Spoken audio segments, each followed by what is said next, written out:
Boa noite. A gente está aqui no podcast Campina Grande Tem. Hoje à noite, o entrevistado desta noite é o Dr. Lucas Rolim, é o nosso convidado de hoje à noite. Vai estar aqui respondendo as perguntas, né, e tirando as dúvidas dos ouvintes e dos telespectadores que estão nos vendo e nos ouvindo a respeito de saúde mental. Ele é psiquiatra aqui em Campina Grande, né, plantonista ali do Edgley, de outros lugares aqui nas Malvinas, no Catolé. É um médico muito requisitado aqui em Campina Grande. Boa noite, doutor Lucas Rolim. Boa noite, meu amigo. Estou muito feliz de estar participando aqui desse podcast, né? E só para me apresentar, como o Eduardo estava dizendo aí, eu sou médico formado pela Unifacil já faz 3 anos e poucos meses. Faço pós-graduação de psiquiatria lá em Recife e sou médico aqui também há quase 2 anos, eu acho, na emergência psiquiátrica de Campina, no Edgley, onde a gente vê de tudo, várias doenças psiquiátricas. Então já tem, acho que dá para dizer que tem uma boa experiência com muita psiquiatria. Sou médico também lá da Policlínica das Malvinas e do Catolé, que é o ambulatório do SUS aqui de Campina. Médico do CAPS de Remígio também e faço os atendimentos particulares na Clínico Work, que fica aqui no Catolé também. Doutor, conta um pouquinho pra gente, um pouco da sua história. Por que a psiquiatria? Por que a psicologia? Por que entender a cabeça das pessoas? Por que a saúde mental? Olha, é uma história bem longa, mas eu vou tentar dar uma resumida aqui, tá? Quando eu passei no vestibular, né, comecei a fazer medicina, eu tinha uma ideia de seguir os passos do meu irmão, que ele estava já no caminho da cardiologia e eu, como sempre, segui muitos conselhos dele, pensava muito em seguir esses passos também. E fui estudando, passando pelos períodos, P1, P2, P3. Só que, como eu saí para estudar fora, desde novinho, desde o primeiro ano, sempre foi difícil para mim, sabe? Ficar sozinho, longe dos pais. E isso sempre me deixava muito ansioso, às vezes triste. Eu não sabia dizer muito o que eu tinha, que eu era novo, né? Saí de casa desde os 15 anos. E aí, quando eu paguei a cadeira de psiquiatria, eu comecei a entender mais um pouco aquela ansiedade, aquela preocupação, aquele medo, achar às vezes que não ia conseguir passar algumas provas, ou me dar bem, ou muitas vezes me achava inferior aos meus colegas de sala. E depois que eu paguei a cadeira de psiquiatria, eu decidi ir no psiquiatra. E contei o que estava acontecendo comigo e descobri, pela primeira vez eu descobri, também, né, pelas cadeiras que eu paguei de psiquiatria, e achei que eu tinha aquilo, um transtorno de ansiedade generalizada. Fui no psiquiatra e ele disse que eu tinha realmente, e eu, incrédulo ainda, né, não acreditava no tratamento, não acreditava muito naquilo, mas ele prescreveu uma medicação, que quando eu tomei foi estalopram, e quando eu comecei a tomar o remédio, com 2 semanas eu comecei a ver meio que um mundo diferente, assim, meu Deus, que isso aqui é mágico, que coisa... Aí comecei a me sentir capaz, isso já estava bem perto do internato, já era no P7. Entrei no internato me sentindo muito mais capaz, muito mais concentração para estudar, só com um único remédio que tratava a ansiedade. Eu digo, meu amigo, eu vou fazer isso. Vou fazer psiquiatria, não tem pra onde correr não. Aí pronto, botei na cabeça, dei o internato, fiz o internato muito bem feito, graças a Deus. Trabalhei muito em emergência, resolvendo muita bronca, mas sempre pensando na psiquiatria, e hoje eu estou, graças a Deus, só nessa área, sem dar mais nenhum plantão, só focado na psiquiatria. O relato do senhor, doutor Lucas Rolim, leva a gente a deduzir a educação que o pessoal do Brasil, nós brasileiros temos quanto à psiquiatria, né? A gente acha que psiquiatria só quem vai é quem tá louco, quem tá maluco, assim. Geralmente o pessoal tem essa ideia e essa conotação de que só vai para o psiquiatra quem tá maluco. Mas o senhor já veio aí relatando que não é assim. Pois é, doutor? Pois é, às vezes você apenas com a dificuldade de conseguir fazer as atividades do dia a dia direito, você pode ter alguma coisinha ali que você pode fazer um atendimento com psiquiatra e pode melhorar a sua vida. Quantas pessoas têm o TDAH e não sabem que tem, ou está se sentindo angustiado, incapaz, com pensamento acelerado, com insônia e não sabe que isso é um transtorno, uma ansiedade. E quando se fala no psiquiatra, fica com aquele preconceito, achando que não sou louco, eu estou bem, aqui eu fico bom sozinho, eu não tenho para que ir para o psiquiatra. Né? Mas assim, eu acho que já faz assim, sempre teve esse preconceito, né, com a psiquiatria. Eu acho que hoje está um pouquinho melhor já, comparar com antes. Mas a gente tem muita barreira a quebrar ainda, muita mesmo, muita barreira. A gente tem acompanhado ali o doutor Lucas, né? Trabalha junto ali na Edgley. E a gente tem visto ele atender de 7 da manhã às 19 horas, 120, 130, 146 pacientes. A média é essa. E aí, doutor? O que é que o senhor tem a dizer de tantas pessoas? E todos os seus plantões são pessoas diferentes. Nunca são as mesmas pessoas. Então, o caso é sério, né, doutor? Demais. Lá na Edgley acho que eu só paro umas meia horinha para almoçar. Toda vez que eu atendo lá, sempre sai com uma dorzinha aqui no pescoço, no ombro, tanto atender gente. O caso de saúde mental tá muito complicado, né? Assim, a procura aumentou e a gente entende que o entendimento que o pessoal precisa do psiquiatra aumentou também, mas a gente sabe que o Brasil, quando foi feito o ranking da ansiedade nos países, o Brasil é o primeiro lugar do mundo, né? Os países mais ansiosos do mundo. Quando fizeram uma estatística de saúde mental em vários países, o Brasil ficou em quarto pior do mundo, perde até só ganha da África do Sul e mais 3 países que eu esqueci. Eu esqueci o nome, mas um deles é a África do Sul. Então, essas estatísticas é muito preocupante, né? O país mais ansioso do mundo, o quarto país com o pior índice de saúde mental do mundo, todo mundo procurando emergência psiquiátrica com crise de ansiedade, e lá chega criança, né?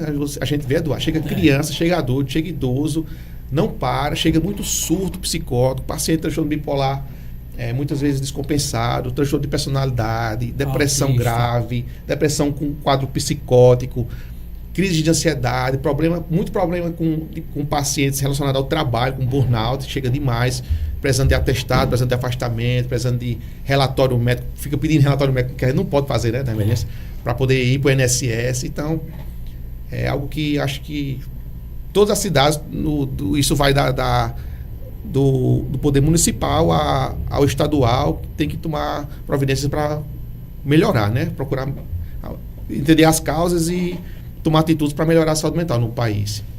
A gente vai dar uma faladinha aqui sobre os nossos patrocinadores, enquanto Yasmin vai bolando a próxima pergunta. Supermercado O Meninão, Rosiane Óculos e Relógios e Alfa CES, consultoria e treinamento, ok? Estão nos patrocinando hoje nesse podcast. E aí, Yasmin? O senhor falou uma coisa muito importante que me chamou a atenção, que foi quando o senhor foi no psiquiatra, achando que estava com ansiedade, o senhor não acreditava. E a gente passa por isso até hoje.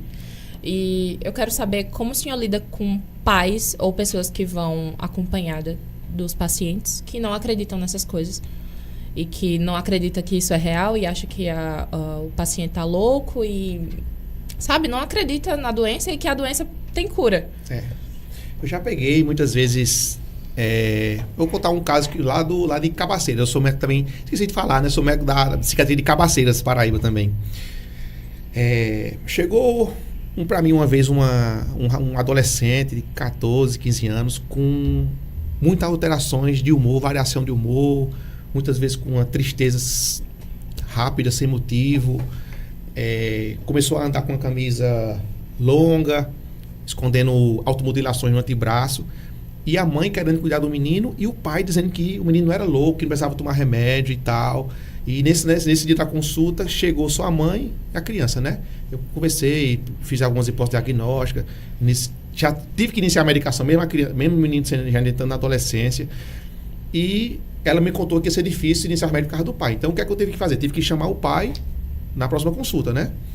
Eu tive que conversar, explicar tudo o que estava acontecendo, que falei das possíveis hipóteses diagnósticas que aquele adolescente tinha, que o remédio ia ajudar muito a ele a conseguir estudar, a conseguir fazer mais amizades, a conseguir até ter mais concentração, interagir mais com as pessoas. Ou seja, o que a gente tem que fazer nesses casos, no geral, é educar, sabe? É uma psicoeducação que a gente chama. Educar a família, educar até a criança que vai tomar a medicação, explicar que aquilo não é remédio para louco, que não tem nada a ver com loucura, é uma situação, nesse caso, era um transtorno de personalidade querendo surgir, que dava para amenizar com as medicações e psicoterapia, com o decorrer do crescimento do adolescente. Então, isso é psicoeducação. Tanto que eu tento fazer muito isso nas redes sociais, né? acho que isso vai levar...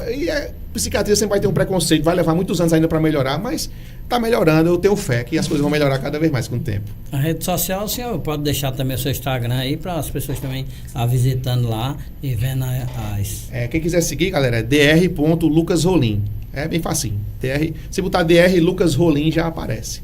Tem muita gente querendo saber quem é o médico que está entrando agora. Aí fala novamente o nome dele. A gente está esta noite no podcast Campina Grande Tem com o doutor Lucas Rolim. Ele está aqui conosco respondendo as perguntas e com a gente e os nossos patrocinadores também dessa noite é Supermercado O Meninão, Roseane Óculos e Relógios e Alfa SES, consultoria e treinamento. Ok? Então, doutor Lucas, o senhor veio do Ceará, lá de um estado aqui bem próximo a gente, estudar aqui, e a gente tem visto que o senhor tem atendido também muitos estudantes naquele local ali onde o senhor agora é médico já, né? Já consulta os pacientes e a gente vê muito esse transtorno de ansiedade e transtorno de depressão naqueles que estudam e estudam para concurso público também, que é muito importante hoje, todo mundo almeja ter uma melhoria de vida, e eu queria que o senhor falasse um pouquinho sobre isso. Eu vim lá do Ceará, vim de Brejo Santo, Ceará, né? Lá do interior, saí de casa com uns 15, 16 anos para fazer o primeiro ano, comecei a voltar em casa só nas férias, só uns feriadinhos. Morria de saudade no tempo, para me acostumar levei vários anos, mas aí já me acostumei, né? Passei por muita dificuldade para conseguir estudar e tal no começo. Quando eu saí do colégio interior para um colégio maior, a mudança é muito grande. Na faculdade também é muito grande também a mudança do colégio para a faculdade. Então, quando chega assim um aluno da faculdade ou do colégio no ensino médio, falando que não está conseguindo estudar, que está com dificuldade, que não está conseguindo tirar nota boa, eu entendo completamente, até porque eu, tanto como médico, como também como eu passei por isso como pessoa, né, pela minha vida. E muitas vezes existem alguns transtornos que pioram a qualidade de concentração, de comportamento na hora de assistir às aulas no colégio. E muitas vezes os principais, né? Ansiedade e TDAH, né? Hoje em dia está na moda o povo querer ter TDAH de todo jeito para tomar remédio, né? Eu preciso de Ritalina, Vivance, doutor, prescreve para mim. O meu colega me deu e eu achei bom, mas, assim, TDAH é uma doença séria que nem todo mundo tem. O povo quer ter, mas não tem não, tá? Alguns pacientes já chegam com a receita. Já chega dizendo, tenho TDAH e eu quero remédio. Não, calma aí, vamos conversar, né? A consulta. Vamos. E ansiedade. Agora, a ansiedade tem muito mais. Hoje, como eu falei, o país mais ansioso do mundo. A ansiedade e a depressão também causa prejuízo cognitivo. O paciente fica mais esquecido. Como é que um paciente que é ansioso, imediatista, como é que ele consegue se concentrar em algo que demanda esforço mental? Não se concentra. Então, tem um prejuízo cognitivo que muitas vezes, tratando só a ansiedade, a gente resolve o problema do paciente. E TDAH tem que ser uma consulta muito bem feita. O remédio de TDAH, que é os famosos Ritalina, Vivance, todo o povo já conhece, né? Todo mundo sabe. Quando a gente prescreve em um paciente que só tem ansiedade, ele piora a ansiedade. E quando você prescreve ele para um paciente que não tem TDAH e você prescreve, a longo prazo, causa um prejuízo cognitivo a longo prazo, onde ele fica dependente do remédio. Ou seja, não é um remédio só bom não, entendeu? Tem prejuízo. Se você passar errado para o paciente errado, ele vai ser ruim. Também não é só uma simples consulta, né, doutor? Exato. É algo mais complexo, algo que requer mais atenção nessa consulta e uma demanda dele ir outras vezes, não ir só uma vez, né? Exato, exatamente. Doutor, o senhor falou algo muito importante sobre banalizar e todo mundo achar que tem TDAH, que tem transtorno. Esses dias eu estava vendo no TikTok e no Twitter sobre pessoas que estavam usando o Zolpidem somente para ter aquela sensação, e tinha gente cometendo inúmeras loucuras. Eu vi uma história de uma menina de que ela comprou uma passagem para Tailândia somente porque ela usou Zolpidem e foi isso. E as pessoas usam medicamentos para a cabeça, para a saúde mental, como se fosse um dipirona. A automedicação é complicado demais. E Zolpidem é um remédio que sim, tem médico que prescreve, mas eu não gosto do Zolpidem.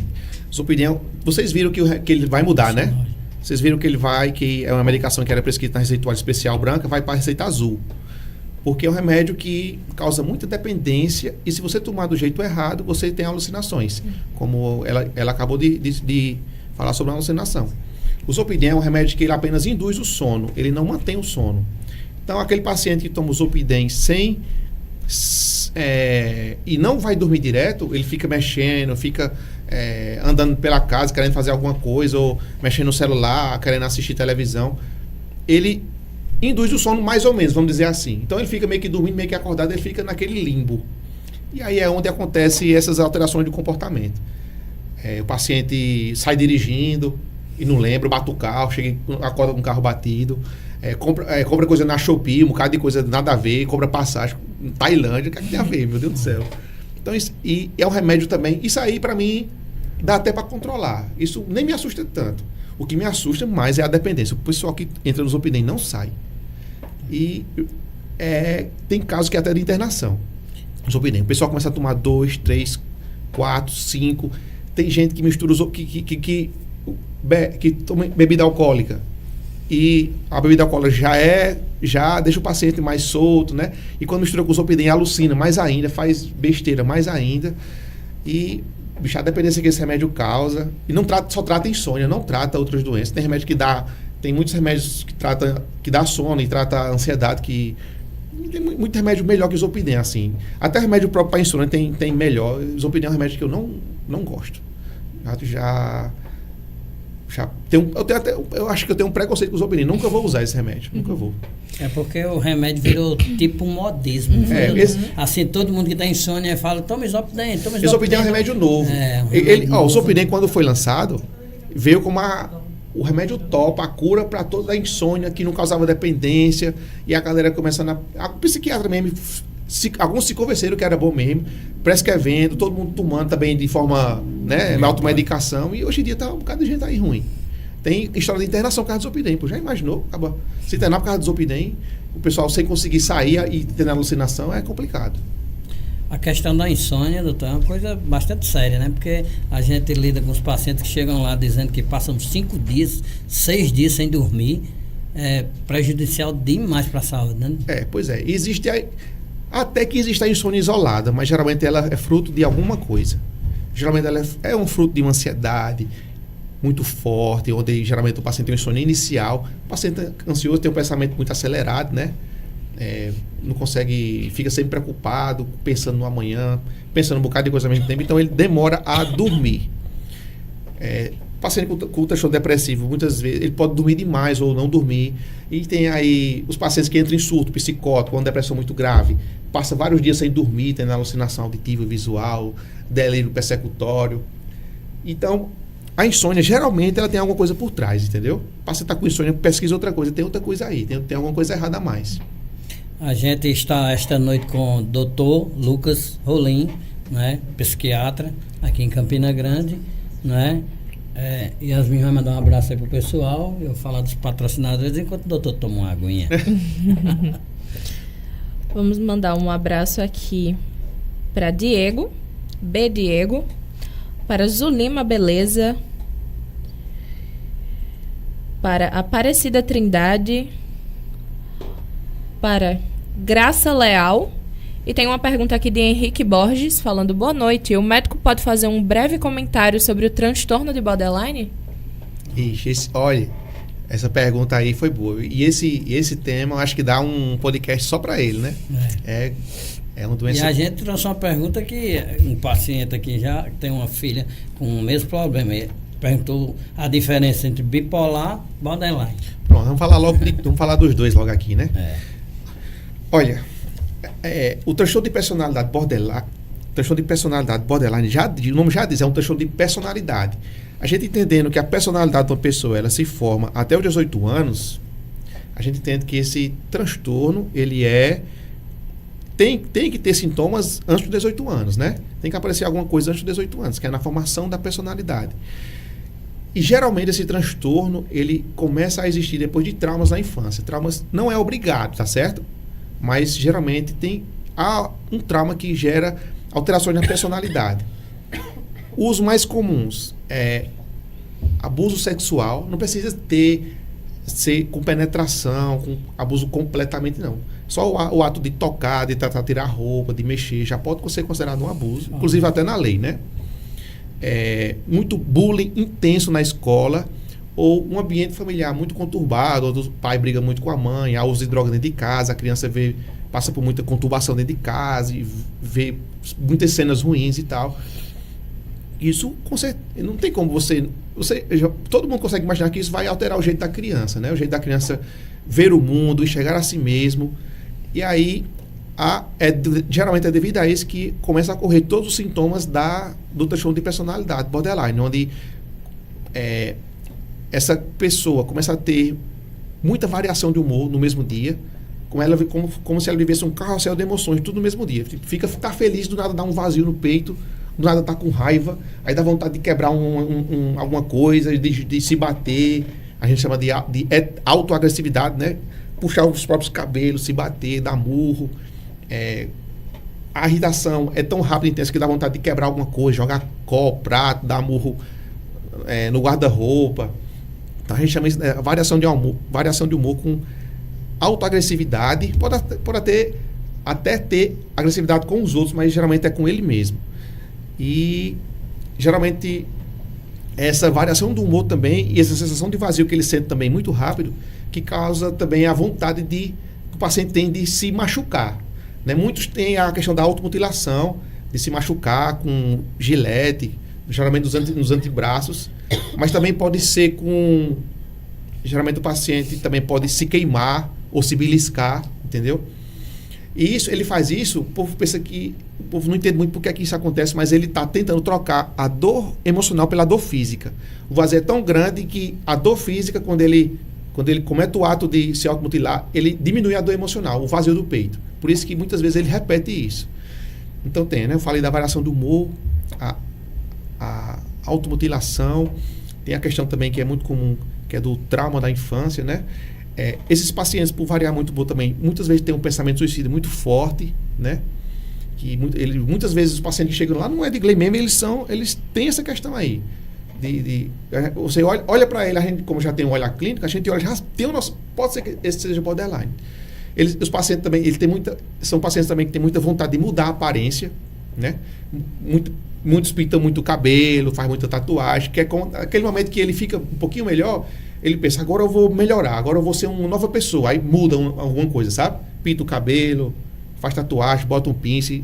Temos pacientes que fazem isso. Não é obrigado também, mas muitos fazem. E para diferenciar esse transtorno por que essa pessoa perguntou sobre transtorno bipolar e borderline? Porque muitas vezes parece os dois. Porque eu não falei que tem essa variação de humor, né? Então, o paciente borderline, muitas vezes ele fica bem. Ele fica bem e passa um tempo bem bom. E no transtorno bipolar, o paciente também tem a fase de hipomania ou mania, que é onde ele também fica... Ele está em depressão e ele levanta e fica bem também. E nesse momento em que o paciente fica bem, ele pode ter atitudes como, por exemplo... gastar dinheiro com coisas sem necessidade, ficar com muita energia ao ponto de não ter muita necessidade de dormir,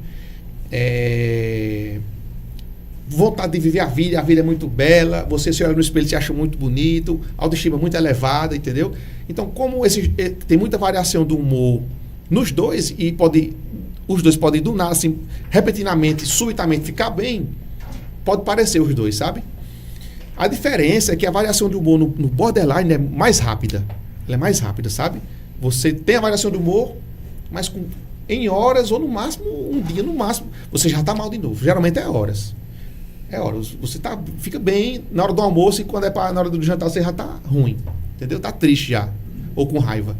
E no transtorno bipolar tipo 2, que é a hipomania, que é mais difícil de diferenciar, ele fica bem... por alguns dias, 3 dias, 4 dias. Então, muita gente confunde, entendeu? E muita gente tem os dois, né? Muita gente não, pouca gente pode ser que o paciente tenha os dois, que é mais complicado.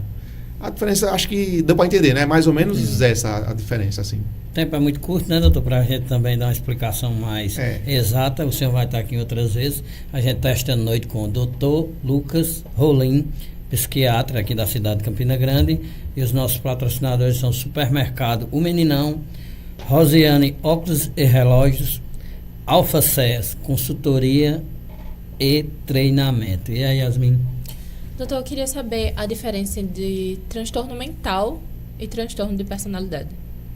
Transtorno mental pode ser qualquer coisa, assim, tem que transtorno mental pode ser tudo. Como a pessoa tem transtorno mental, o pessoal chega lá, geralmente o pessoal chega lá com um paciente, um familiar, né, diz, e aí, esse paciente já tem um diagnóstico, então tem um transtorno mental aí. Então, não sabe dizer, transtorno mental é qualquer coisa, sabe? De personalidade, existe vários transtornos de personalidade. Existe o borderline, é o mais comum, né? E é o mais estudado também. Mas existe o transtorno de personalidade histriônico, que isso também é muito comum. Existe, na verdade, são 9 no total, né? Aí existe o cluster A, cluster B e cluster C. E dentro de cada cluster desse, que é tipo um grupinho, tem 3, sabe? São 9. Existe vários. Mas o mais comum são esses dois, histriônico e de borderline. Eu queria uma pergunta minha, que o senhor falasse um pouquinho sobre o transtorno dissociativo de identidade. Porque teve uma polêmica de uma menina no TikTok que ela tinha várias personalidades, só que ela fazia TikToks com todas as personalidades dela. E os psiquiatras doetavam o vídeo dela e falavam que isso não tinha como acontecer. Esse diagnóstico aí é bem raro. Inclusive, eu acho que eu vi uma vez, que eu fiquei achando que era, mas é bem raro. Tem até um filme, né? Como é aquele nome do filme? Fragmentado. Fragmentados, que fala sobre isso. É bem raro. E é um transtorno onde a pessoa, ela sente que tem como se fossem outras pessoas vivas dentro dela, sabe? Outras identidades onde ela não controla o aparecimento. Às vezes pode ser até assustador você pensar nisso, né? Como é que pode um negócio desse? Uma pessoa ser de um jeito e do nada ela aparecer de outro jeito. Uma pessoa é uma pessoa calma, chorosa, do nada ela fica agressiva e diz que o nome dela é outro. Mas isso é bem raro, sabe? Uma vez passou até uma matéria no Fantástico falando sobre isso, não foi? Acho que faz algum... Não sei se foi esse ano. Foi esse ano. Foi esse ano, né? E o tratamento para isso, para você ter noção, não é com remédio, é só terapia. Só psicoterapia é o tratamento para isso. Se ele tiver se o paciente tiver algum comorbidade por fora, a gente trata, mas geralmente só com terapia isso se resolve. Isso ainda é um tabu também, sabe? É um tabu, muitos ainda não tem tanta explicação para dizer por que é que isso acontece, ou estudo neuroquímico, fazer como é que o funcionamento cerebral nessas pessoas. Ainda está sendo, é novo e está sendo muito estudado ainda isso. Dr. Lucas Rolim, veio uma pergunta também a respeito das crianças e o uso demasiado dos celulares. Aí a mãe perguntar ao senhor, peça uma orientação, doutor Lucas, para a gente dosar isso, saber o que é que a gente faz, porque às vezes quando toma o celular das crianças dá outra reação nelas. Eu queria que o senhor tomasse uma aguinha, eu vou falar aqui dos patrocinadores e o senhor dá uma palavrinha sobre isso. Supermercado O Meninão, Roseane Óculos e Relógio e Alfa CES, consultoria e treinamento. A gente está esta noite no podcast Campina Grande Tem com o Dr. Lucas Rolim. Isso aí é muito pergunta muito boa, né? Porque é muito atual isso, né? A questão do celular nas crianças. Dá até para a gente falar sobre mais algumas coisas, porque é o seguinte, junto do celular, né? Porque é o seguinte, o celular, o ato de mexer no celular, jogar um jogo, ou mexer nas redes sociais, isso é um hiperestímulo. A gente chama isso de hiperestímulo, onde a liberação de dopamina, que é o neurotransmissor responsável pela satisfação e pela motivação, é muito alta, entendeu? Liberação muito alta de dopamina, seja qual a idade que for, tá certo? Não precisa ser só criança, não. Adulto também tem muito adulto viciado em celular hoje. Todo mundo, inclusive, até se brincar, até a gente que está aqui, mexe no celular mais do que deveria. Então, é um hiperestímulo. O ato de você ficar lá vendo vários vídeos rápidos, diferentes, engraçados e de motivação e mexe e aparece um amigo seu. Então é muito liberação de dopamina rápida demais, porque você se sente muito bem. É um estímulo muito alto, mexer na tela, rede social, jogar um jogo onde você joga com os amigos, online, tá entendendo? O que é que acontece? Existem outras coisas na vida que também são hiperestímulos, como que o cérebro, ele entende mais ou menos, ele reage da mesma forma como o ato de mexer no celular, como por exemplo o uso de droga. O uso de droga, como, por exemplo, cocaína, é um hiperestímulo muito alto, a liberação de dopamina também é muito alta, pornografia também é um hiperestímulo também muito alto. Acho que os principais são esses mesmo. E o que é que acontece? A pessoa que faz muito essa atividade de mexer no celular, ela meio que intoxica o cérebro dela de dopamina fácil, dopamina barata, que a gente chama, entendeu? Então, quando você... Seja uma criança, por exemplo, mexe muito no celular, você tira o celular dela e pede para ela fazer outra coisa, como brincar com os outros coleguinhas ou estudar, ela fica extremamente irritada porque as outras atividades não liberam dopamina assim fácil, entendeu? Não tem uma explosão de dopamina como o celular faz ter, tá entendendo? Então, por isso que muita criança hoje é irritada, muita criança hoje que só viciada em celular, erroneamente tem um diagnóstico de TOD, transtorno postura desafiador, mas é só questão do celular mesmo, entendeu? E no adulto isso, quando ele mexe muito no celular, ele acaba, é muito comum também o paciente ser viciado em pornografia, em hiperestímulo. E quando ele precisa trabalhar, ou estudar, ou ler um livro, fazer coisas mais tranquilas, ele não consegue, entendeu? E é esses pacientes que acham que tem TDAH, tá entendendo? Porque tem hiperfocos, hiperestímulos, só consegue fazer aquilo, mas o básico não consegue fazer. Então, o ideal é, de criança a adulto, controlar o uso de celular. Por mais que ache ruim, por mais que a criança chore, fique com raiva, tem que tirar, tem que dosar, tem que merecer também, né? Tem a educação do merecimento. Quer o celular? Então, primeiro você faça isso. Se fizer, eu dou o celular. Se não fizer, não tem celular. E pronto, e é isso. Quem manda é o pai e a mãe. Tem muito pai e mãe que acha que não tem autoridade assim, e faz tudo que o filho quer, e muitas vezes também por estresse não aguenta, aí o choro e tal, entrega logo o celular e pronto, e o bonito vai se aquece por um tempo, né? Mas aquilo a longo prazo vai ser ruim. Então é isso. O tratamento, doutor Lucas, é uma terapia ou é medicamentosa? Terapia familiar. Certo. Pode ter psicólogo também, lógico, envolvido, certo, que vai ajudar. Mas a terapia família, se a família não fizer a parte da educação, a parte dela não melhora, tá entendendo? Então todo mundo tem que entender e fazer do jeito certo, que a questão não melhora. O psicólogo sozinho vai até ajudar, mas se em casa o estilo de vida, o ambiente, as regras não mudar, a criança não melhora. Doutor, como é que o senhor define a depressão clínica e como ela difere de uma tristeza comum? Pronto. Tristeza todo mundo tem. Dias ruins todo mundo tem. Dificuldades na vida, todo mundo tem, todo mundo fica triste, mas existe os conceitos diagnósticos que a gente usa para dar o diagnóstico de depressão, né? Para a gente diferenciar de tristeza. Então, o que é depressão? Como é que eu digo que o paciente tem depressão ou não? Está só triste, não é depressão, é apenas uma situação, por exemplo, de tristeza. Existem 2 sintomas que é obrigatório o paciente ter para dizer que ele tem depressão, que é tristeza, que é humor hipotímico, só que tem que ser por mais de 15 dias. 15 dias, não precisa ser o dia inteiro, pode ser a maior parte do dia, porque não é 24 horas triste, não existe, né? Tem que ser a maior parte do dia.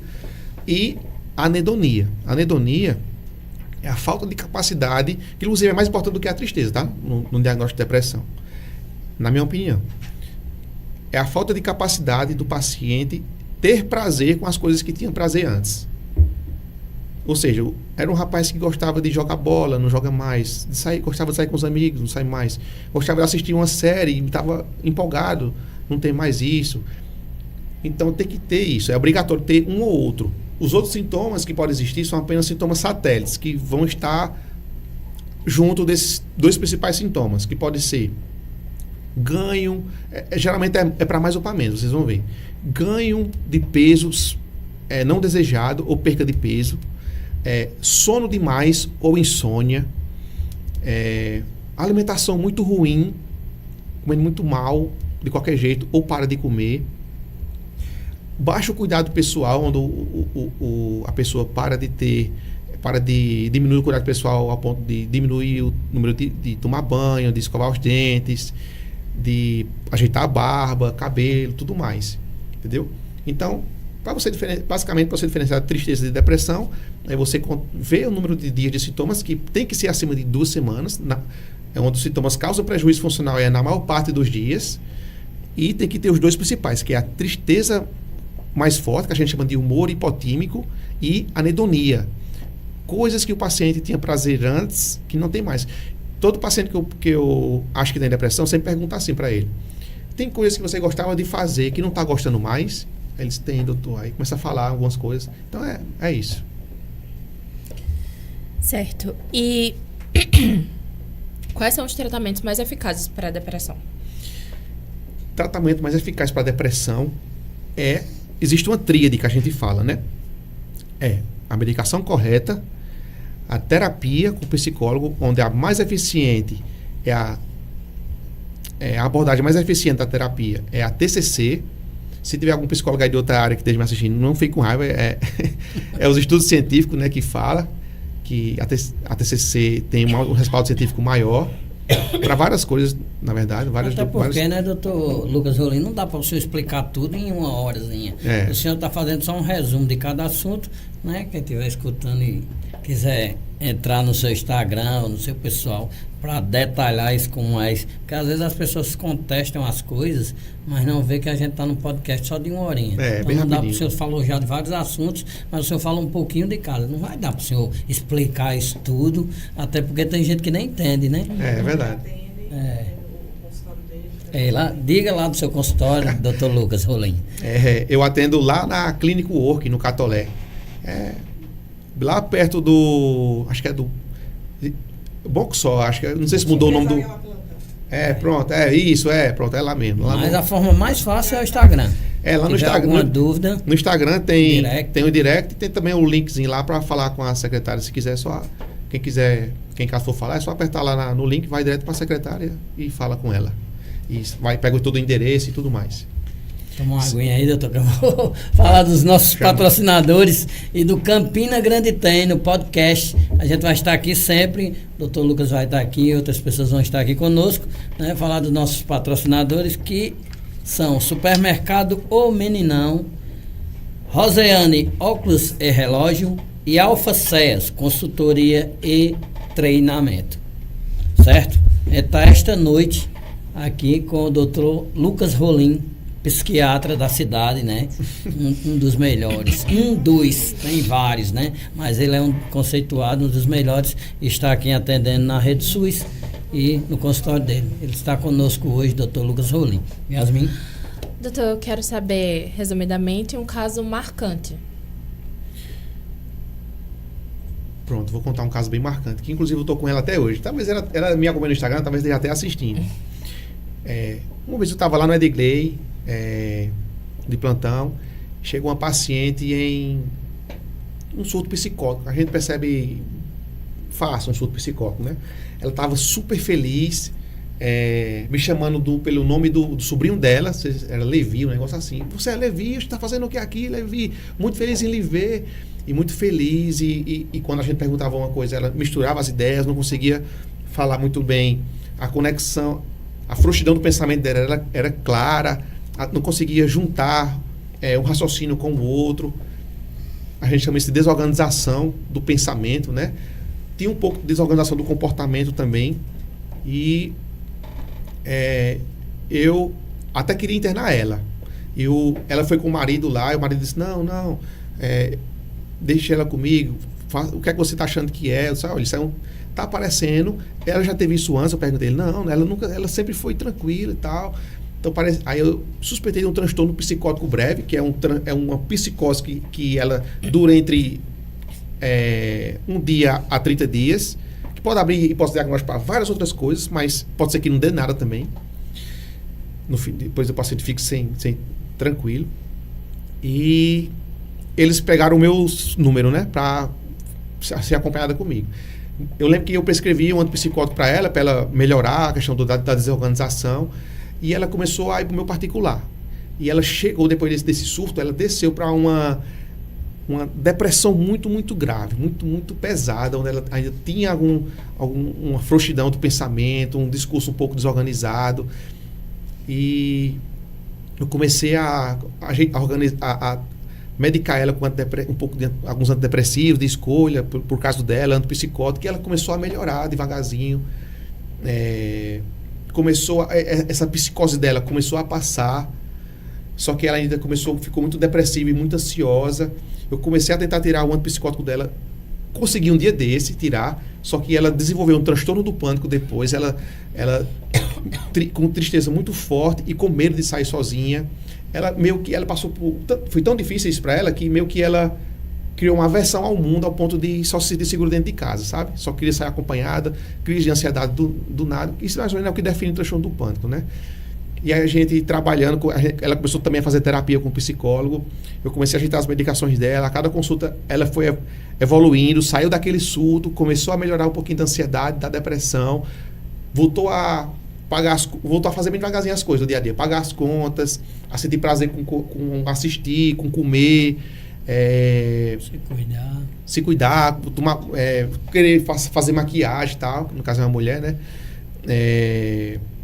Começou a conseguir fazer uma caminhadinha, aí voltou pro Pilates, e hoje ela está numa recuperação muito, muito boa mesmo. Por tudo que ela passou, de um surto para uma depressão grave, psicótica, para depois um transtorno do pânico, e hoje está meio que saindo de tudo isso, tá entendendo? Então, esse é dos que eu atendi até hoje é o mais top que tem. Assim, doutor Lucas, causa ao médico uma satisfação pessoal e profissional. Sim, assim, fazer o bem, tirar a pessoa daquela situação e trazer para uma situação o normal, que para a gente é normal, né? Mas para aquela pessoa que está vivenciando aquilo, é algo muito difícil de sair daquilo para voltar ao normal. Pois é, e psiquiatria é famoso por o paciente sempre ficar mais ou menos bom, né? Só que essa a gente trabalhou e ela melhorou muito e está melhorando cada vez mais e sempre, ela nunca decaiu, sabe? Sempre foi melhorando. Ela é muito esforçada também, então é o caso mais até hoje é o mais massa. Vai ser difícil eu ter um para superar isso, viu? Manda um abraço para a Lígia Oliveira.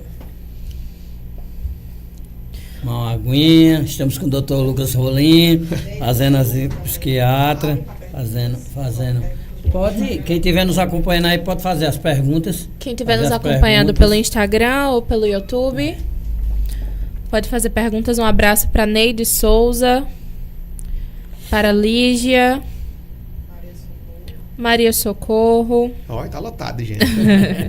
Tá bom, é um assunto muito... Maria Socorro do bairro do Monte Castelo, bem pertinho aqui.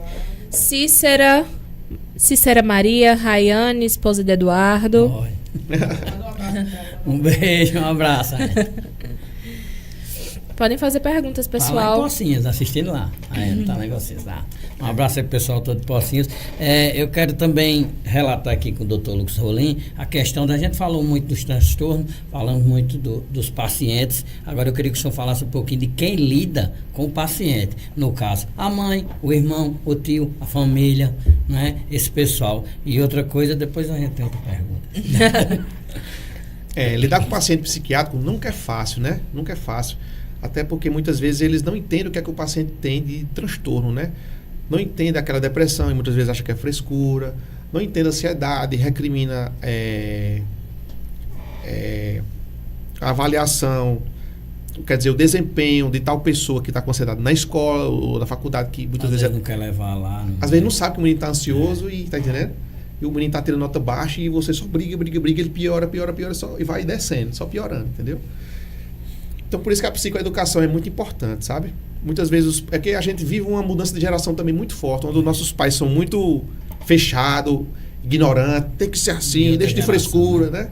São duas gerações diferentes. É muito diferente. A tecnologia mudou muito rápido de uma geração para outra, ela cresceu muito rápido e mudou muita... A gente é muito diferente dos nossos pais, tá entendendo, hoje em dia? Então, há uma dualidade muito forte e por isso que tem que ter a psicoeducação, né? A educação, quando toda vez que a gente vai tratar alguém que não melhora por causa de alguma situação da família, tem que chamar a família. Porque senão o remédio sozinho não resolve, entendeu? O psicólogo também sozinho não resolve. Se o ambiente familiar for conturbado ou não for orientado a apoiar aquele tratamento. O senhor, doutor Lucas, já atendeu o caso que a pessoa que cuida e o paciente, os dois estão na mesma doença, assim, quer dizer, nas minhas palavras, no mesmo caso ou não? Já aparece uma Edgley lá de vez em quando, entre os dois ao mesmo tempo, a mãe e a filha, aí os dois têm ansiedade, depressão. Tem muito paciente que a gente pensa em borderline na adolescência, né? Entra com a mãe que tem transtorno do pânico ou um transtorno depressivo, tá entendendo? Tem que tratar os dois. Tem muita situação também de família que a gente não sabe como ajudar, porque muitas vezes não tem apoio de ninguém, tá entendendo? Só, né? A situação social é bem difícil. Bicho, o problema do Brasil, muitas vezes, é a questão social. Porque a gente tenta colocar um remédio, tenta encaminhar para o CAPS, para os ambulatórios, para algum lugar que faça acompanhamento, mas a questão social, a questão financeira, onde o paciente a família tem pouco dinheiro, os familiares, muitos vários pacientes dentro de casa com algum transtorno psiquiátrico. Então, é meio que você está tirando água de uma canoa com um buraco. Você tira e ela afunda, você não sai do canto, tá entendendo? Por isso que a ajuda política aí entra como um fator importante demais, né? Yasmin. Vamos mandar um abraço aqui para Carmen Nóbrega. Vando Batista manda um abraço para João Batista. Um abraço, João Batista. Um abraço para Cícera Maria. Dulce Amorim falou: sou do Cabo de Santo Agostinho, Pernambuco. Parabéns, doutor. Assunto muito importante. E Henrique está perguntando: quanto ao borderline, qual a idade de início dos sinais? A idade é início da adolescência, geralmente início da adolescência né? 12 anos, 13 anos, por aí. E aí confunde muito com ansiedade, com depressão. Só que se você colher uma história direitinho da criança, muitas vezes essa criança não, adolescente, né? Muitas vezes esse adolescente ele vai se negar a falar sobre muitas coisas, tá entendendo? Você tem que muitas vezes ficar sozinho com ele para conversar, para puxar, colocar para a psicóloga também falar com ele, para ver se ela consegue puxar alguma coisa que tá. Olha, não é normal uma pessoa com 13 anos de idade iniciar um quadro psiquiátrico, não. Tem alguma coisa aí, tá entendendo? Pode ser que às vezes seja do nada, sem traumas, pode, mas geralmente tem um trauma. 90% dos adolescentes que estão começando a adolescência com 13, 14 anos, tem alguma coisa, está ficando ansioso, depressivo, tem alguma coisa a mais, entendeu? Doutor Lucas, existe, assim, um ditado que diz que na nossa mente existem gatilhos e travamentos que só com o tempo e com as consultas e mediante o médico você vai conseguir destravar esses gatilhos e essas travas que você tem. Eu acho que quase todo mundo deve ter. Todo mundo tem. Todo mundo tem que ir para o psicólogo. Isso que eu ia perguntar ao senhor. Às vezes as pessoas que se acham totalmente normal e passam o ano todo no corre-corre do trabalho, nos estresses, nas contas, nisso, devem ir a um psiquiatra. Isso. Psiquiatra, assim, se você tem dúvidas, tem alguma coisa... Porque eles acham um bicho, né? Não. Se você tem... eu sempre oriento assim, se você tem dúvida que tem alguma coisa, não sabe se tem, vai no psicólogo, entendeu? Se você tá ficando um pouco mais grave, perdendo a capacidade de fazer as coisas do seu dia a dia, como conseguir dormir, como conseguir estudar, conseguir trabalhar, vai logo no psiquiatra, entendeu? Yasmin? Carmen tem uma pergunta aqui. Tenho ansiedade, o que faço? Olha, primeiro, todo mundo tem ansiedade. O nível que é diferente. Exato. Né? Para a gente conseguir dizer se é um transtorno ou não, essa ansiedade tem que causar um transtorno. Todo mundo tem ansiedade. Por exemplo, a gente começou aqui a gravar aqui. Eu estava nos primeiros 10 minutos ansioso, aí vai pegando o jeito e vai passando. Vai em entrevista de emprego, muita ansiedade. Vai fazer uma prova, concurso público, muita ansiedade. Então a ansiedade faz parte da vida. Agora a ansiedade boa é aquela que lhe move, que não lhe trava, que faz você se preparar. A ansiedade, você tem uma prova para estudar, você fica ansioso e é por isso que você estuda, entendeu? Então a ansiedade, num certo nível, ela é boa. E não existe ninguém que não tenha, faz parte da vida. Agora, quando ela começa a causar um transtorno, aí logicamente vira um transtorno. Então, se você acha que a sua ansiedade está virando um transtorno, tem que fazer 3 coisas, que a gente chama de tripé da saúde mental, né? Que é, se for necessário, a depender do grau da sua ansiedade, vai ter que tomar alguma medicação, tem que fazer a terapia e tem que ter o autocuidado. E dentro desse autocuidado, você tem que organizar várias coisas na sua vida, eu gosto de chamar os pilares da saúde mental. Gosto de chamar também de viver uma vida antidepressiva e anti-ansiosa, que é organizar a vida espiritual, organizar o equilíbrio entre trabalho e lazer, que ninguém vive só trabalhando, não tem como não adoecer, viver só trabalhando e não ter tempo de lazer. Saúde física, né? Atividade física, pelo menos 4 vezes na semana, o que você quiser fazer, conta. Alimentação e hidratação adequada. Hoje em dia, como tem iFood aí, muita comida industrializada, o pessoal come besteira, ninguém mais cozinha, né? Eu também não cozinho não, mas eu como, até que eu estou comendo melhor. Equilibrado. E eu acho que eu falei todos. E é isso. Viver uma vida antidepressiva, organizada. Ah, doutor, mas eu não posso, eu tenho que trabalhar muito. Você tem que fazer o que pode. Tem que aprender a procurar ajuda. Às vezes, com o auxílio da medicação e de um psicólogo, você desbloqueia muitos traumas e muitos bloqueios mentais que você tem devido... que você nem sabe que tem, às vezes, tem. E você consegue organizar a sua vida, suportar algumas coisas que você tem que viver de acordo com a sua vida atual. E por aí vai, entendeu? É o tripé da saúde mental. Tentar viver uma vida organizada, que eu chamo de uma vida antidepressiva, um estilo de vida antidepressivo e anti-ansioso, medicação se for necessário e a terapia. Por isso que eu digo, todo mundo tem que fazer terapia, todo mundo. E um dos principais é se está achando incomodado, se está achando que está anormal demais, procurar um médico, né, doutor? O conselho aconselhável é isso, né? Saiu da sua rotina, da normalidade, que você não consegue mais se organizar, nem fazer o que é habitual, se controlar, você procura um médico para isso. Eu queria perguntar ao senhor também a respeito, uma pergunta foi formulada aqui no celular, pergunta ao doutor Lucas Rolim a respeito de como identificar uma criança com autismo. Porque algumas dizem que tem, outras dizem que não tem. Tudo que a criança faz, algumas mães dizem, esse menino está com autismo. Porque hoje virou até uma parte de modismo, essa questão, que a gente sabe que não é, né? O senhor trabalha lá e eu também, a gente vê que as crianças são diferentes. São crianças diferentes e de modos diferentes. O senhor mesmo com um olhar clínico já conhece que tem e que não tem. Mas para os pais, né, que tem crianças pequenas. Olha, autismo é uma doença que não é na consulta que dá diagnóstico de autismo, não. Tá certo? Autismo é difícil dar o diagnóstico de autismo, principalmente os graus leves, tá certo? Então, hoje em dia, como essa tecnologia, as crianças hoje ficam muito presas no celular, os pais também, às vezes, não botam tanta ordem assim, muitas crianças são danadas e tudo é autismo, né? Tudo vira autismo, tudo é autismo. Principalmente em classes sociais mais baixas, tem muito paciente que chega no CAPS pedindo laudo de autismo para poder... para poder se encostar. Exatamente. Porque a mãe aqui, ela relatou que ele tem dificuldade de se comunicar, de se expressar, essa criança dela, e ela disse, pergunta ao doutor Lucas Rolim, como eu identifico, ela tem que pegar essa criança e levar para uma consulta.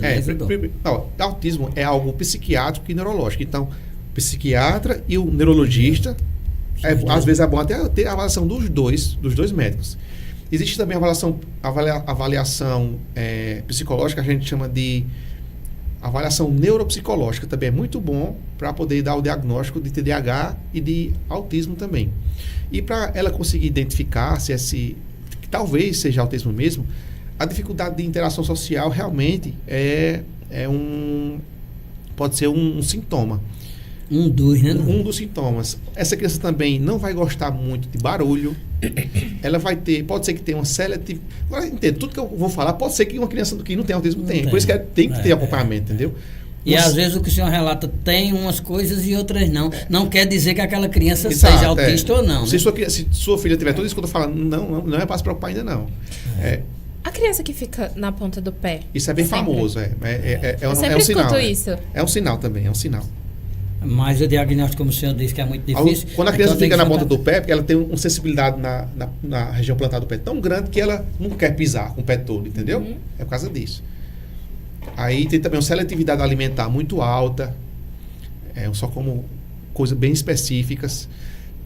A dificuldade da interação que eu falei, não consegue olhar no olho, começa a crescer, ela não olha no olho.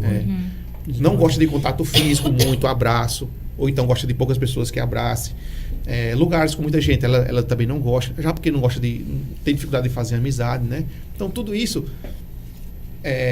Existem outras doenças psiquiátricas também que faz com que a criança tenha isso, como, por exemplo, uma fobia social, entendeu? Ou uma ansiedade, muitas vezes a criança ansiosa pode ter, talvez pode ser que tenha ansiedade.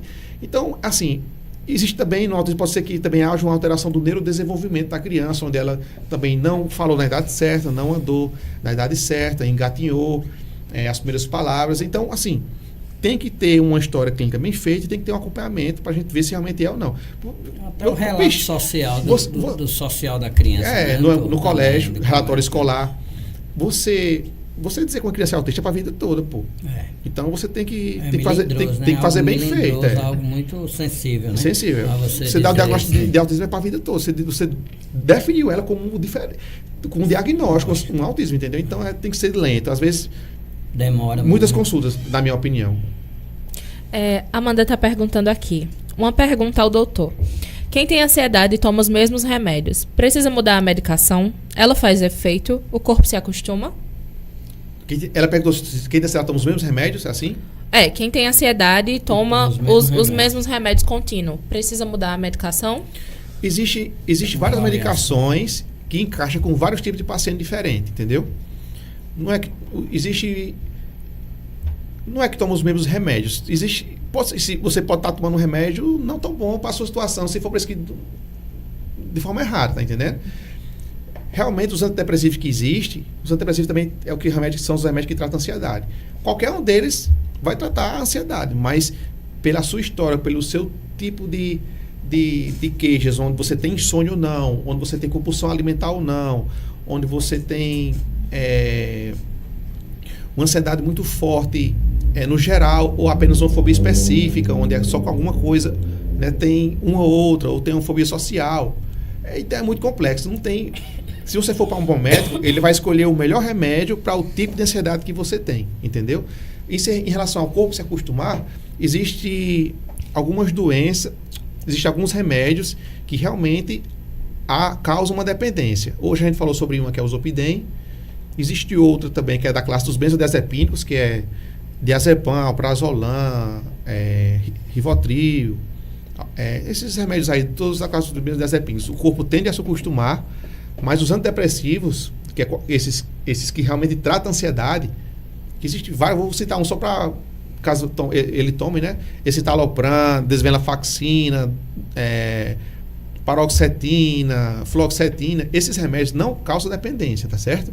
Se você for bem tratado, você vai tomar o remédio até ter a remissão completa dos sintomas, ou seja, ficar bem, manter por mais um tempo que fica na zona de manutenção, que a gente chama, e possivelmente a gente pode até fazer o desmame e você ficar sem remédio.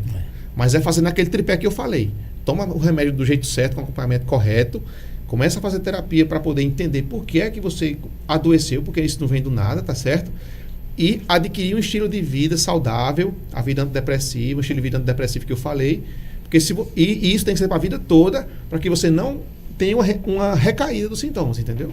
Os 3 pilares que você fala. Os 3 pilares, né? Assim, a doença mental é uma doença igual às outras doenças. Existe um tratamento e uma medicação para que esse tratamento faça efeito, né? Seja eficaz e você fique bom. Igual pressão alta, pneumonia, diabetes, qualquer coisa. Às vezes as pessoas que têm uma doença mental acham que não vão ser curadas nunca. Tem muitas que relatam que não, isso não tem cura mais não, eu vou tomar esse remédio a vida toda. O doutor está aqui para simplificar e dizer a você que é um tratamento igual às outras doenças. O senhor falou sobre esses remédios que a pessoa fica viciada e eu sinto isso também quando eu tomo quetiapina para dormir e aí eu decido não tomar prazolam em uma noite e aí o meu corpo fica pedindo o prazolam, só que eu não sei se isso é psicológico meu. Abstinência. Isso é sintoma de abstinência, porque isso é a mesma coisa de você tirar o cigarro de um paciente que fuma há muito tempo, entendeu? Esse remédio, ele causa uma tolerância realmente, uma dependência realmente desse remédio, entendeu? Os remédios mais difíceis que eu acho de trocar ou desmamar são os benzodiazepínicos e, pior ainda, o Zopidem, entendeu? Uhum. Então, se você quer... Qualquer pessoa, se quiser, toma um benzodiazepínico e tem vontade de sair dele, a gente tem que fazer um desmame bem gradual, bem devagarzinho, tirando um pouquinho a cada mês, eu prefiro peixe de mês em mês, e também como você, no seu caso, é para tomar para insônia, fazer a higiene do sono, que existem várias dicas de como melhorar o sono de forma natural, que é a higiene do sono, como não tomar café depois de 4 horas da tarde, dormir com um quarto organizado para você se desligar das telas. Das telas, exatamente. Não beber muita água de noite para não acordar com vontade de ir no banheiro, né? Um bocado de dica, a fazer atividade física. Então você faz uma higiene do sono, faz um desmame lento e gradual e vê também se essa insônia está vindo de alguma coisa aí que não está bem tratada, como uma ansiedade mais ou menos tratada, ou uma depressão, ou qualquer coisa, sabe? Transtorno bipolar, transtorno de personalidade, para se ver se ela é fruto de algum transtorno que ainda está mais ou menos tratado, tratar direitinho e dar certo, sabe? É difícil, mas dá certo tirar. A gente hoje à noite está no podcast Campina Grande Tem, com o Dr. Lucas Rolim, psiquiatra aqui da cidade de Campina Grande. Ele está conosco tirando algumas dúvidas, respondendo os ouvintes, os telespectadores estão aí. E Yasmin, tem algum alô aí? Temos alô de Ramon Salles. Grande Eduardo, meu amigo, sucesso sempre. Oi. Obrigado. Obrigado, muito obrigado. Queria agradecer a todos que estão nos ouvindo, aí nos vendo através da rede social, e queria agradecer aos patrocinadores, ao Supermercado Meninão, Roseane Óculos e Relógios e Alfa CES, consultoria e treinamento, né? Dr. Lucas Rolim teve essa disponibilidade de vir aqui, né, para atender vocês. Eu queria mais uma vez, que eu sei que o tempo é muito curto, que ele deixasse o Instagram dele. Eu sei que vocês vão estar aí ligados no Instagram dele também, para tirar alguma dúvida. Às vezes a gente que está em casa, a gente fica lá ligado naquela programação e vem uma dúvida depois, e você não quer nem perguntar no programa, você quer ir no particular, ele vai deixar aí para você. Deixa aí, Dr. Lucas Rolim. Valeu, Eduardo. O meu Instagram é fácil. Calma, pausado, assim, devagar. Não dá tempo nem. Meu Instagram você acabou de falar. Dr. Lucas Rolim. Dr. Rolim. É só escrever que aparece. Facinho. É o meu nome. Onde é que o doutor atende? Sim, eu atendo lá na Clínico Work, no Catolé, certo? Como é? Atlanta? Empresarial Atlanta. Na Vigário Calixto. Se caso tiver precisar marcar consulta, é só ir no meu Instagram e apertar no link que tem na bio, já vai direto para a secretária e fala com ela e pronto, só é isso. Sem dizer que doutor Lucas Rolim vai deixar uma consulta, viu, para alguém do Campina Grande Tem. Ele já falou com a gente através aí de sortear uma consulta Larissa, grátis. Uma consulta grátis. Larissa vai organizar aí na rede social. Se você precisar dessa consulta particular aí, ele vai deixar uma consulta, né? Lá no consultório dele para alguém ir lá, né? Larissa vai organizar aí, vai dar tudo certo. E aí, Yasmin? Só tenho a agradecer a sua presença. Eu tenho certeza que foi um momento maravilhoso para as pessoas que estão assistindo, tirando as dúvidas, tirar essa ideia da cabeça das pessoas que só precisa de psicólogo, de psiquiatra, quem é maluco, quem é louco. Isso. E que saúde mental, se você não tiver saúde mental, você não tem nada. Não tem nada. Não adianta de nada. Você pode ter tudo, né? Tem dinheiro, tem amigo, tem família. Sem saúde mental você não consegue aproveitar nada. Assim, doutor Lucas Rolim, para falar em rede social, eu acompanho às vezes a sua rede social. Eu tenho visto que o senhor faz alguns desses 3 pilares. Fala direto. Que o senhor fala, o senhor faz. Eu faço. Porque eu vejo o senhor na academia, aí muitas das vezes eu vejo o senhor viajando, o senhor tem um tempinho para viajar, porque tem cuidado muito desse povo, e o senhor tem feito as suas atividades normais, o seu trabalho, as suas obrigações. Eu tenho visto isso. Então, o senhor fala e aplica na sua vida. Não adianta ser hipócrita, né? Quem que vai seguir uma pessoa que fala e não faz o que fala, né? Exatamente.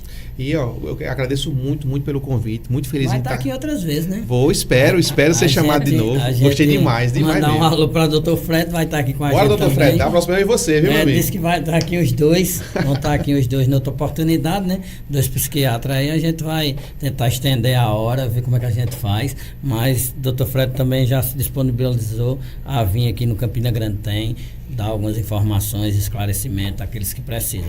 A satisfação, eu acho, do médico é salvar, é tirar você de onde você está doente e trazer você para a normalidade. A satisfação pessoal dele e a satisfação profissional. Estudou, não foi, doutor? Também sofreu. É porque muitas das vezes as pessoas têm alguma dificuldade ou pensam em desistir, ou às vezes tem essa ansiedade, como o senhor diz, deixa a ansiedade ou a depressão tomar e não procura o tratamento. Porque se tratar, dá para superar e alcançar os objetivos. Exato. Doutor Lucas. Dá para viver uma vida que eu nem achava que era capaz de sentir aqui durante o dia.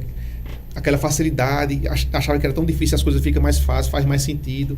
Então a psiquiatria e a psicologia pode mudar a vida de uma pessoa completamente. A gente tira o próprio exemplo do senhor. Você saiu do Ceará, veio estudar na Paraíba, né? Deixou pai, mãe, irmão, deixou toda a família, veio pra cá sozinho, né? Novo, sem ter conhecimento na cidade, sem ter amizade. Hoje o senhor já está bem conceituado, já está tudo muito bom. Hoje mas no começo foi muito difícil. Demais. Então eu queria que o senhor deixasse essa mensagem de motivação aí para o pessoal, para continuar, né? Não desistir, chegar lá onde tem o objetivo de chegar.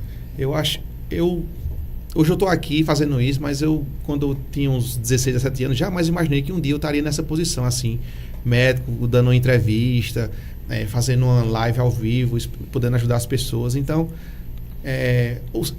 achar que não é capaz, que não vai conseguir, faz parte da vida, entendeu? São ciclos da vida, não tem como não passar por isso.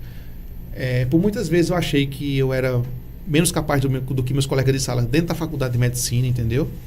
E foi após procurar ajuda que eu vi que eu tinha condição de ser muito bem, capaz, de conseguir fazer tudo.